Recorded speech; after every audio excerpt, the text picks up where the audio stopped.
Keith, you're on mute.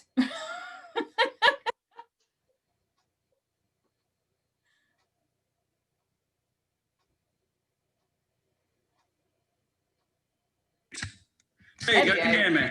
Let me set the camera up again. Let me set the camera up. Can you see the work surface? Yeah, because it's more important that you see the work surface than me. Right, basically, I've got 300 grams, 10 ounces of flour. Now, the flour is really important, and it should be 00 type flour, because it's a really strong flour, which you need for making pasta with. Okay, I'm going to show some bloke fixes as well, so that, you know, rather than doing the girly stuff, this is what as blokes would do. So you take your flour and you put it in a mixing bowl. It said sieve it, and however, if you use a whisk and whisk it round, you get rid of any lumps that you might have, and it's really quick. Okay, so that's a dead easy way of doing it. So that's the first blokey thing. The other thing we need is olive oil. Now, I use the cold pressed olive oil. It's better for you, healthier, and it's good quality. And like anything that you use to cook, the better the quality ingredients, the better the results. Now, it says a tablespoonful, but like Sheena, I don't do measurements, so I do a glug. That's about a tablespoonful. And then you need 3 eggs. Now, I've got free-range eggs, and we've even got the date that they was laid on, which was this week. So you stick your 3 eggs in. I was going to do them one-handed, but I thought no, because it's going to go all over the place. So there's the 3 free-range eggs. And then it's a case of just really breaking them up in the flour. Once you've done that, it says a pinch of salt. And then you just mix it in until you start to get a bit of a base on it. And it starts to get all gunky and to a point where you think, I can put my hands in there now. Yeah, so you keep going, and you keep going, and you keep going. And it's started to, I don't know if you can see that, it's all starting to bind together. And that's sort of getting now where I think, yeah, if I put my hands in there, they're not going to get in a right mess. And then it's, with pasta flour, it's about handling it. Yeah, you're quite rough with it because you need to sort of get it gluteny in, really. So when you put it through your machine or you roll it with a rolling pin, it's all going to be forming the layers in there so that when you cook it, you're getting the right texture. So it's about then keep pushing in there so you can get all the flour, mix it in, because it's still quite moist. And so you're quite rough with it. It's not sort of like some pastries that you might have to do. Doesn't matter if your hands are warm like me. I'm really bad at pastry because I have really warm hands and it's really difficult. So once you've got it all, you then slightly dust your work surface, and then you can start working it on the surface. And if you've done bread, it's a bit like doing the bread, so you keep folding it over, and you can feel it actually getting smoother and smoother. So that's what you're looking for. At the moment, it feels quite coarse. Yeah, and if it's feeling quite coarse, you know it's not ready yet. So you keep doing that, and this is the more time you spend doing this, the better it will all be in the end. Yeah, so don't skimp on this element to it. It's really, really, really important. So this is like where we sort of have some lift music now, or reception music, so you can like listen to that rather than listen to me waffling on about really kneading this flour into the ingredients. Yeah, and I can start to feel it now. It is actually starting to get more, get softer and get smooth, and it becomes silky.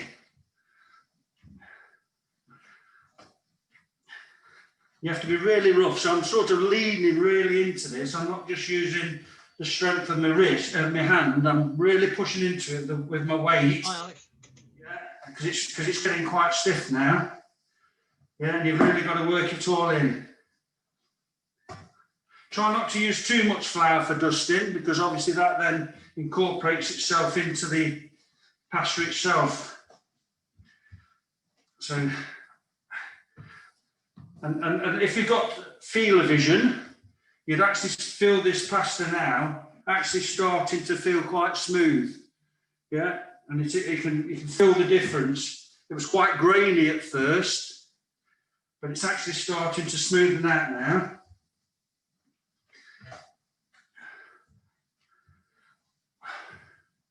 Good for building the muscles up, that's for sure.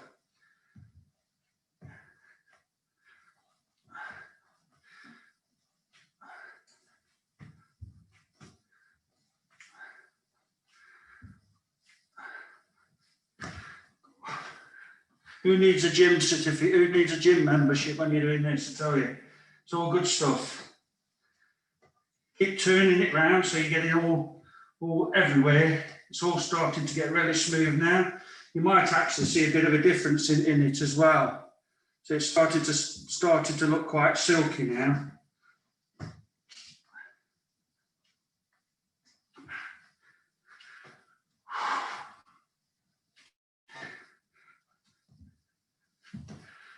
I think Yorkshire puddings would have been a lot easier. They're not.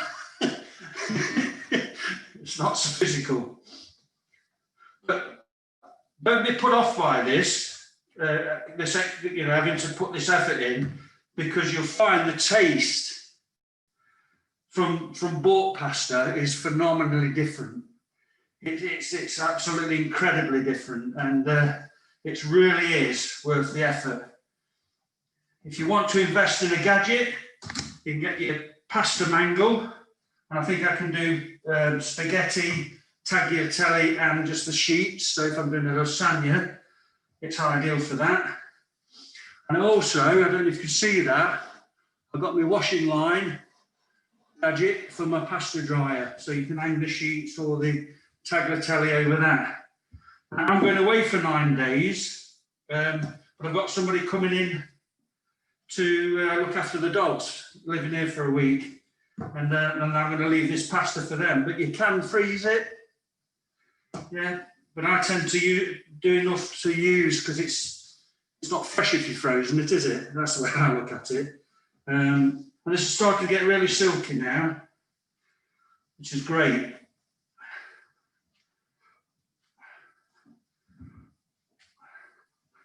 I should have been doing that for about 10 minutes, I think, have I? I don't know who's watching the time. Not far off. I think you're on about 8 or 9. Yeah, so you do it for about 10 minutes, really, because this is a really important element to it. As I say, don't skimp on it. Don't think, oh, that looks all right. Keep going, because it gets better and better. It does improve the taste, and it does improve the texture of your tagliatelle as well, or your pasta. And the good thing about this as well, after 10 minutes drying, you can cook with it. So, you don't have to sort of leave it drying for hours and hours and hours. You can actually just leave it just to dry off for about 10 minutes, 10, 15 minutes, and then it's ready to use. And then you can get on, you put it in hot water with a little olive oil in it, maybe a bit of salt, depends how you like your taste. And you're sort of boiling it for, I don't know, 3 minutes, 4 minutes, and it's actually cooked. And as I say, it's the taste is incredible. That's gone really silky now. I don't know if you can see that from there, but it's really nice and silky pasta now. That's because they put it, continuing on and putting that bit of effort. Then all I do is, I should have got a knife. It's about then cutting pieces off that you think are the right size, flatten them out a little bit, and then I've got a mangle, and it's got loads of settings. Start off on 1, push it through, fold it. Now that doesn't look very big, does it? It's a little piece of pasta, but keep going. So fold it, keep it on 1, mangle it again. The whole folding side of it is all part of it as well. It's all part of getting the texture. So you'll see, and it's trying to keep it as square as possible. So you keep folding it, so it's a bit better shape now. Keep it going. So that's about, is it 3 or 4 I've done on 1? So setting 1, and then you go on to setting 2. So you don't force it. You don't go to setting 5 or anything like that to get it done and out of the way. It's all about putting the time and effort into it. If you do that, you'll get your better results. You notice though, it's getting bigger because I'm going down the smaller setting, so it's stretching it out more.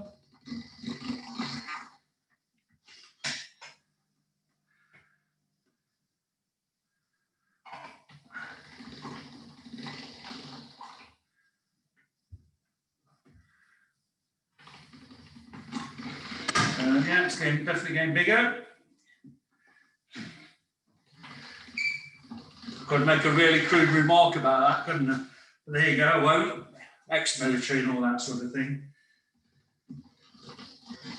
That should be enough on that. We're now on 4.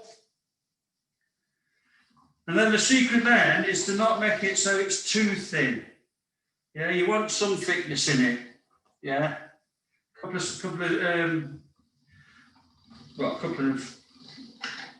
a centimetre, I suppose. I don't know, to be fair. I just go off gut feeling, how it feels. Getting there. See how it is getting, the sheet is getting bigger. Then we're on to 5. This will probably be as thin as I need it then. Yeah, that's going to be as thin as I need it. So there.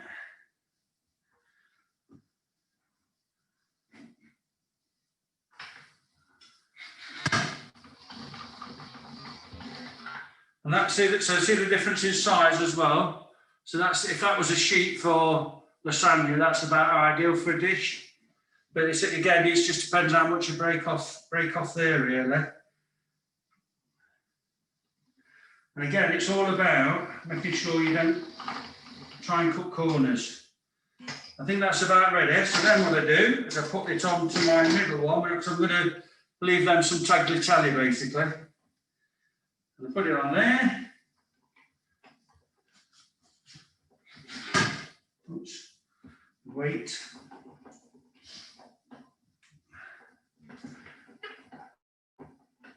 And there you have your strands of tagliatelle.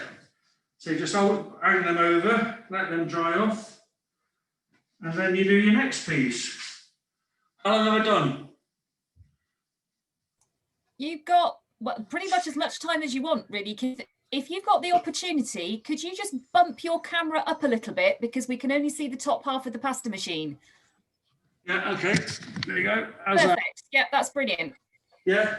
Again, so I mean, all I'm doing is repeating now. So make sure you go back onto your setting 1. Again, you pick your size, what you think is about right. Push that through. These machines, I mean, if you can imagine, if you was rolling this, how much longer it would take to roll it. Because I say, it's about not cutting corners. It's about making sure that you do it right, you know, and keep it going. And form your squares and try and keep it into a square if you can, because that will all help when it comes to the end of it. So there. What I meant to do, and I never got round to doing it because I've been really busy lately because of all this COVID nonsense and being a counsellor, is to look at how you make pasta verde. And I'm assuming you just put pesto in it to give it the green colour. I'm assuming. But I don't really know. So that's going to be one of the things I look up to see how you do that. And I imagine you just, at the time when you're starting to knead it all, is that's when you'll put the... I think it's spinach, Keith. Yeah. Is it spinach, is it, that they use? I think so. Yeah. So it's not pesto then? Not that I know of. Okay, I'll have to, as I say, I was going to look it up. I've never actually done it. I've always just done it plain like this, really. And note to self, when you're doing a demonstration to people, don't have your automatic bin under your arm that keeps going up and opening. why are you moving around? I did say though, when you said that you wanted me to show you how to do pasta, that it was really simple and easy. So I do feel a bit of a fraud because I do like to cook as well. So it's, but this is absolutely 100% worth not going to a shelf and picking a packet up and going like that. Yeah, I can't tell you the difference in the taste and how good it is. And anybody who cooks will know you can always cook better than anything that's already been pre-cooked anyway, can't we? I'm not getting any reaction, so I don't know if I'm getting any answers. Are they all muted? Getting a lot of smiling and nodding, Keith. Oh, that's good then. Oh, and Kitty's Googled it. It is spinach. She's just checked. Is it spinach, is it? Oh, brilliant. Oh, thanks for that. I'll have a go at that next time then.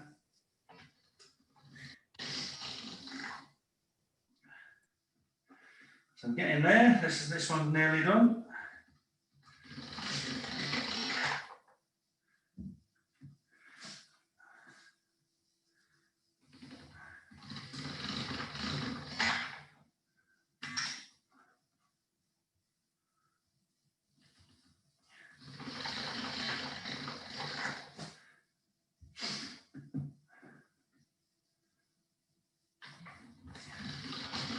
There you go. One more, I think.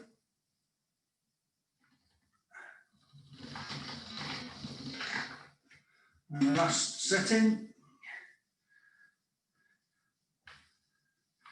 Yeah, the thing is, if you go too thin, then you'll struggle because it will break up when you push it through your mangle. Really. I didn't fold that, did I? Fold. This will be the last one, I think.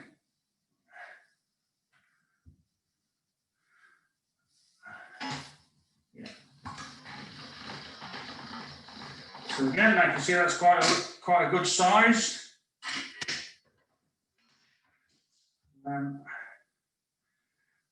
Take the telly. I don't think I've ever actually used the. In fact, I'll use the spaghetti one because I've never actually used that one yet. So this could be a complete disaster. And I might not have done it too thin enough for this. But hey, this is how you learn. Good thing about this, if you get it wrong, you just knead it together again and start again, don't you? Well, it's not. This is not spaghetti. This is the. Well, what's the one? The thinner than spaghetti one? Who's an Italian people? It's really thin, look. Well, it's thickens up when it's been cooked. But that's really good. That's excellent. I like that. I'll do that when I come back off my holidays. Why are you going somewhere, Keith? I might be. As I told you, I'm going to Portugal for 9 days. So, Keith, how long would you leave it to dry on the little rack thing? Say again, sorry. How long would you leave it to dry on your rack? No, 15, 20 minutes if you want to cook, but you know, you can leave it longer, half an hour, anything like that really. If you do, it depends on your dish really. So you do this first and then cook your dish and then put your pasta in the boiling water to go with it. So, but yeah, it doesn't have to dry out very much, to be fair. It doesn't really impact on it. And does it take less time to cook than packet pasta? Yeah, it does. Yeah, a lot less. A lot less. And again, it'll depend on how thick you've got it, you know. So it's just a judgment call, really. You just have to judge how long. And you know, like you test your pasta anyway, don't you? For it to be anti. Yeah. So you can just test it. If you can't taste the flour, then it's cooked.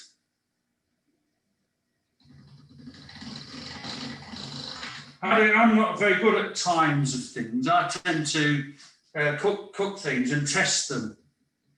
Yeah, because you know the ovens are different. All things are different now, aren't they?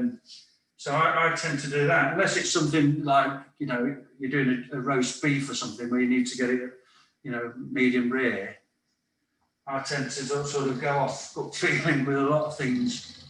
I have a rough idea how long it should be, like a chicken, for example, and stuff like that, but I tend to just test it out.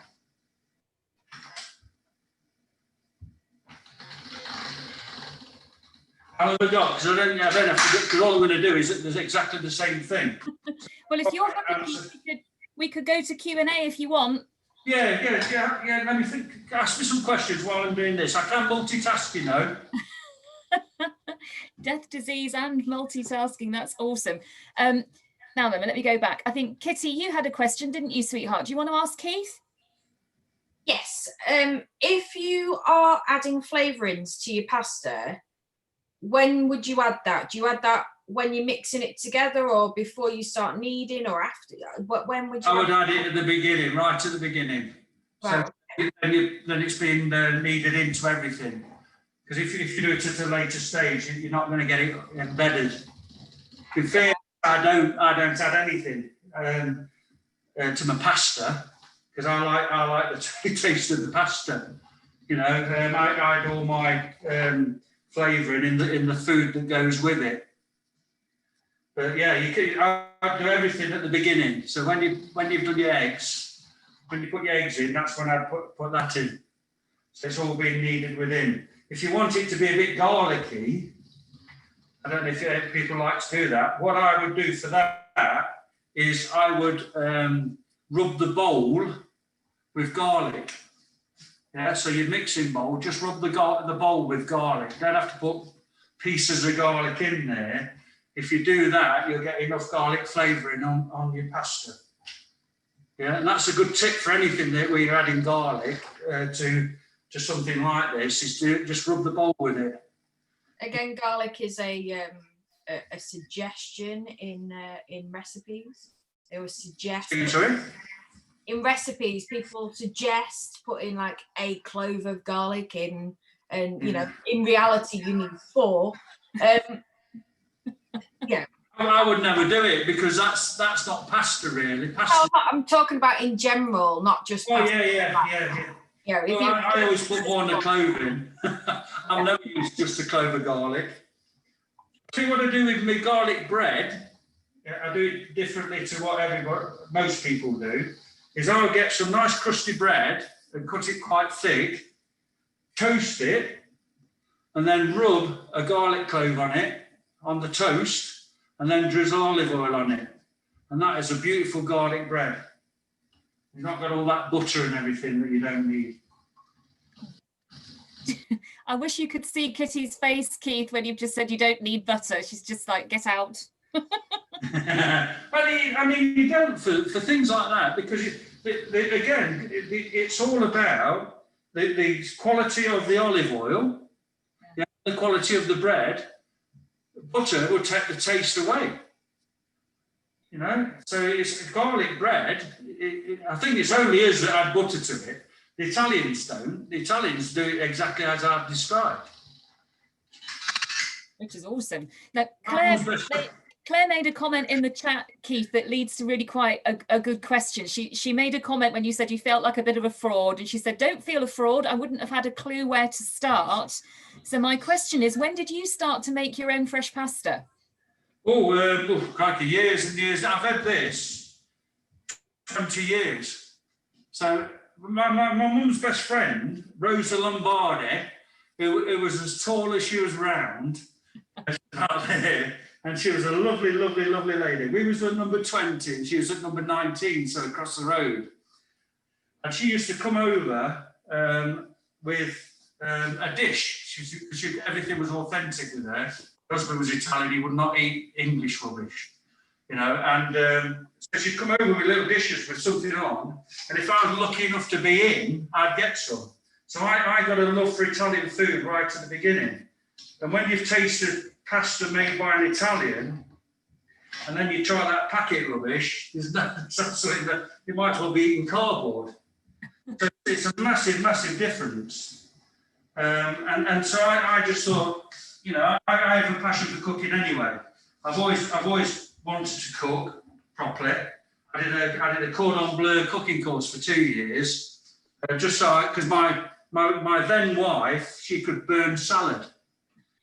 So I thought I need to learn how to cook. And so I did that and learned how to cook properly. And so I try now. I mean, it's more difficult when you're on your own because it's, you know, I love entertaining. I love people coming round and me cooking for them. It gives me the greatest of pleasure. If I go to a big store and it's got tools and drills and hammers and things like that, and it's got plates and knives and pans and things like that, I'm with the plates and knives and pans. I just love everything about cooking. I wish I was a lot better than I am. I think I'm, you know, when I cook for people, they always say it's nice, but I never know if they're just being polite or not. But I've never killed anybody. That's always a bonus when you can say that. Nobody's had food poisoning. I've never killed anybody. So I always work on the principle that must be good then. Does anybody have any questions for Keith whilst he's putting the last piece through the pasta machine? Fire away. What's your favourite sauce with it, Keith? Well, when I'm doing my romantic meals, I tend to have a sort of keep it really simple and a really nice tomato sauce with it. It's got plenty of garlic in it, effectively, and I do it with chicken. So I keep it all very simple because Italians' food is really simple food. You know, it only gets fancy in restaurants. So I keep everything as simple as I can, and nothing can go wrong for a start. Yeah, just a really good tomato sauce. It's got plenty of garlic and basil in it, and that's about it really. So nothing exciting. I've done a carbonara and all this sort of other things, but you know, I think tomatoes are lovely because I've got some really good Italian wine. So an Italian wine tends to go better with tomatoes because it's more acidic. So that might be a tip for everybody. On wine, yeah, because I'm qualified on wine. When you're selecting wine for your food, yeah, no matter what food that is, we'll talk about Italian first. Yeah, is the more acidic the food, the more acidic the wine should be. So you want for a pasta dish, because it's got if it's got tomatoes in, you want something like a Pinot Grigio. Yeah, because that go really well with it. Or something like that. Yeah, but and then if you've got a creamy dish, yeah, the creamier the wine you want, and then just keep picking it like that. If you do that, you've got a really good chance of getting a good wine with your food. Cool. Yeah. Good tip. Any other questions from the folks out there? Shout out. If you want to test yourself on wine, here's a good test for wine. Dead easy. Yeah, is get a plate, put salt on it. Yes, put some salt on it. Get some lemon. Put some get some cream cheese like Stilton. Yeah. Get a piece of salmon. Yeah, and then get your wine. Taste your wine. Dip your finger in the salt. Taste the salt. Taste the wine. See what that does to your wine. You'll be surprised. Yeah. Then you taste the wine. Get the what else did I say? Salmon. Taste the salmon. Taste the wine. See what it does to it. And that's how you get to understand the difference that food has on wine. Mm. Yeah. And you've got a 90% chance of getting a wine that will go with your food. So all these pompous people about wine and earlier, yeah, you got a 98% chance of getting it right. Yeah. If you get it wrong though, it's blooming awful. It goes what's called flabby, and the wine tastes blooming awful. So, but you've got a really good chance of doing it. So if you work on that principle though, the more acidic the food, the more acidic the wine. That's what you do. Awesome. Any other questions for Keith from the floor? Have you ever had a pasta disaster, Keith? Oh yeah. Not so much the pasta. I've had the meal disaster. I did a lasagna, and I made my own bechamel sauce. Well, I tried to make my own bechamel sauce. It didn't work, and all sorts. I tried to bodge it and hide it, and put loads of cheese on it. to try and mask it because I had no chance. I didn't have time to do anything, do it again or anything. So it was quite. Oops, I'm too thin there. So that was quite a disaster. But on the pasta, because it's very simple, there's nothing complicated about it, I think, and I think that's the beauty of it. It's really, really simple to do. Mm. The only thing, like any cooking, is the ingredients. Pick good ingredients, and don't try and rush. Don't go, oh, I'll just do it 3 times. If it needs 3 or 4 or 5, do it 3 or 4 or 5 times, because that will make all the difference to the result. Like I just got that up, I put it on too thinner, and just fold it in half, go through it again, and it's all right. So you just don't take it. You can, it's that easy. Just change it. Well, I think it's fascinating that and I'll finish this off afterwards. And what I think is fascinating is that you've done exactly what it said on the tin. In less than 25 minutes, because we've been chatting, you've produced fresh pasta, and that's pretty much what this group is all about, is trying to give tips and tricks and techniques to do the kind of stuff that sometimes you might think is difficult. I also have really learned something from this. I have a pasta disaster to share very quickly whilst you make your last batch, which was I spent an afternoon with a friend making ravioli. And at one point, I was at one end of her kitchen with the pasta draped over my arm, and it went all the way down the kitchen to her at the other end because we were rolling it far too long. And I ended up wearing a pasta scarf to try and get all this thing to go through this stuff. Keith, you're doing nice short lengths. I now feel that. Yeah, that'll be ideal because remember when you cook it as well, being fresh, it does expand. Yeah. As I discovered with the pasta It does expand scarf. a little bit. It was a bit of a disaster. Well, if there are no more questions from the floor, now's your chance. All I would like to say, if there isn't, is well done, Keith. That was fabulous. Thank you very much. A round of applause, everybody, please. Well, thank you for listening. Awesome stuff.